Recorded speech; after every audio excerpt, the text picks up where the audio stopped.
If you are on this video, then you must have heard about the new agent released by OpenAI. This is called OpenAI Operator.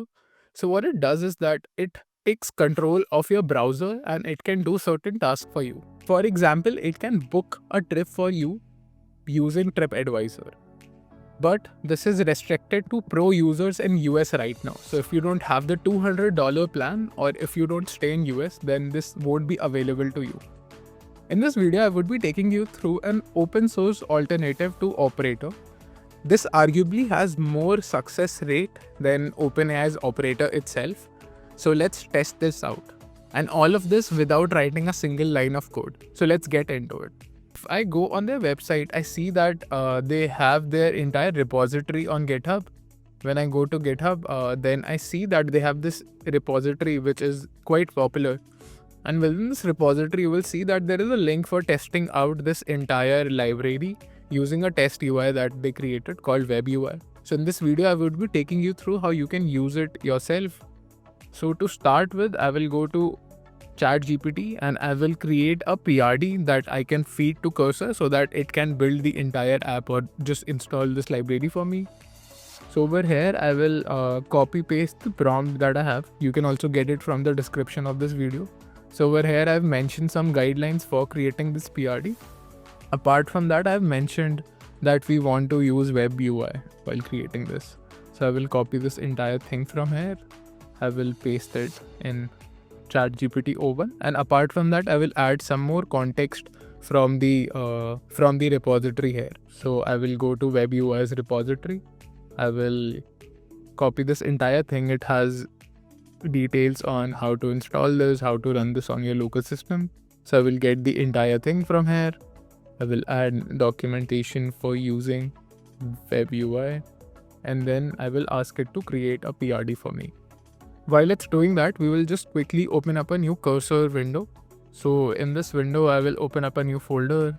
I will use this folder that I use for creating all my new projects. So over here, I will mention this Web UI browser agent.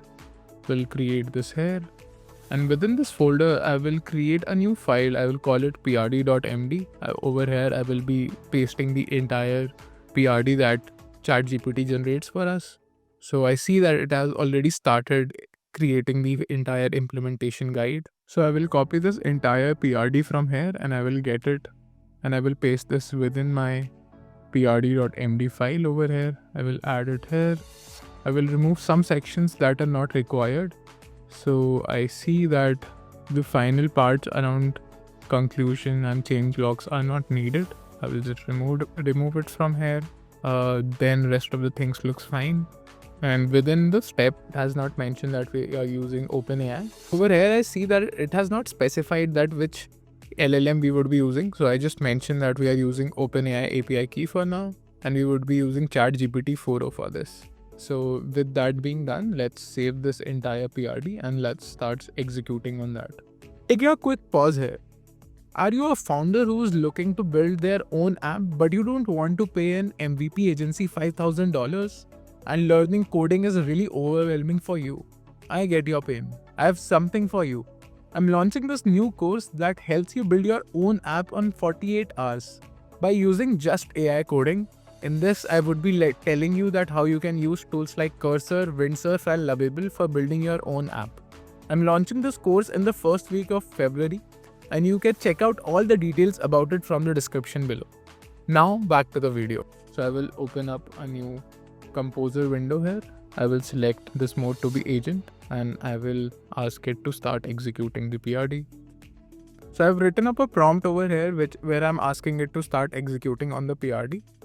I will ask it to start with step 1, start with step 3.1 for now. It has started executing the PRD. I see that it has cloned the repository. Now it's changing the directory here and it's installing Python and other requirements. Let's start doing that as well. So I see that it has created all the files within the step 1. So I will change my repository. Now I will select the new folder that it has created, Web UI. I will go within this folder and we have all our files over here. So within this, we have a section where we have to add a OpenAI API key. I will pause the recording here and I will just go and capture my OpenAI API key. If you have never done this before, you have to go to platform.openai.com/API keys. Over here, you have to create a new API key. I will call it web UI test and I will create it. I will pause the recording here, but you can just copy your API key from here and put it back into the .env file. Great, so I've added my OpenAI API key in this document.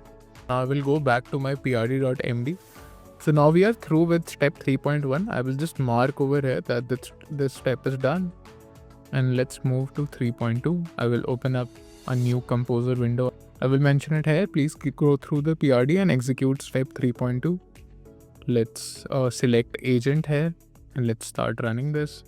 So it says the application is running. Let's go on the URL and check once. Okay, I see that there are multiple configurations over here. So we can select the maximum number of steps that the agent can take and the maximum actions every step that the agent can take. Then we have LLM configuration over here where we can select the model and the LLM provider. So, and apart from that, we can also set the temperature. Then we have browser settings. So over here, we can describe the task we want it to do and it would be doing that. So over here, let's try giving it a task. I'm giving it a very straightforward task to do. So on booking.com, you don't have to put in your payment details while booking a room. So I'm giving it a task that you have to go to booking.com, book a hotel room for me under 5,000 in Goa. And I'm also mentioning the location where I want it to be. I want it to be near Anjuna Beach and I'm mentioning the date. I've gave up my email ID, a dummy phone number and name so that it can do the entire booking. So let's try running this agent. So when I click on run agent, this opens up a new browser window. It went to booking.com on this window. A pop-up came up. So it would be interesting to see that if it can close the pop-up directly. It closed the pop-up. So it is interesting to see how this works. So basically it has segmented all the clickable items on the page and it has gave it different numbers, and basis that it is getting commands from ChatGPT on which area it should be clicking. So it is searching Goa near Anjuna Beach. Then it came on the panel to select the dates. Let's see if it can select the right dates here. So it has selected the right check-in date. It has selected 26, then it mentioned 27 as the checkout date. So far so good, it is looking quite promising. Now it clicked on search. Within search, it has started seeing properties and I see that it has also selected Anjuna within Goa. So that is working well so far. Let's see if it can find a property and book it for me as well. So it selected a property and it opened up in a new tab. So this is what happens on booking.com. So whenever you select a property, it opens in a new tab rather than the same tab. So working well so far. Then it scrolled down to the option for choosing the room. So it selected one of these rooms. Now it has to put in all the details like my name and email. I already provided it those. So let's see if it can correctly fill in those here. It added my first name, it added my last name, it added my email, then it added my phone number. Let's see if it can finally also make the booking.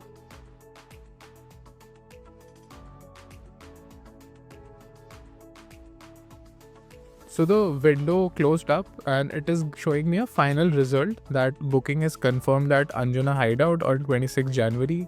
It mentions the total cost and it gives me that cancellation is available until 25th of Jan. So I will just go to my email to see that if the booking actually happened. I received a confirmation from booking.com that the booking has happened. So all of this worked really well. I did not expect it to successfully navigate through booking.com's website because it has so many different CTAs that makes it confusing for a LLM to go through it. If I look at the tokens that the entire process spent, so this I tried the entire process 3 times. It costed me 282k tokens, which is fairly nominal. A significant chunk of this was cached input. So I'm assuming the cost to be lower, but overall the cost would be around $10 if I think about it. Since I was using GPT-4o over here, the cost was still on the higher side. But if you use it for with something like GPT-4 Mini, this would be far more lesser. Within this PRD, there are still some steps remaining, 3.3, 3.4. So these are basically browser control settings, which helps you define that if you want the browser to be open between tasks and things like that. So we won't go into that. Let's skip these steps because these are not required. We got what we wanted to use within the first two steps itself. So I will skip these steps for now. So for this video, we are done with this part. Do try this out and let me know which are the use cases that you tried it with. See you in the next one. Bye bye.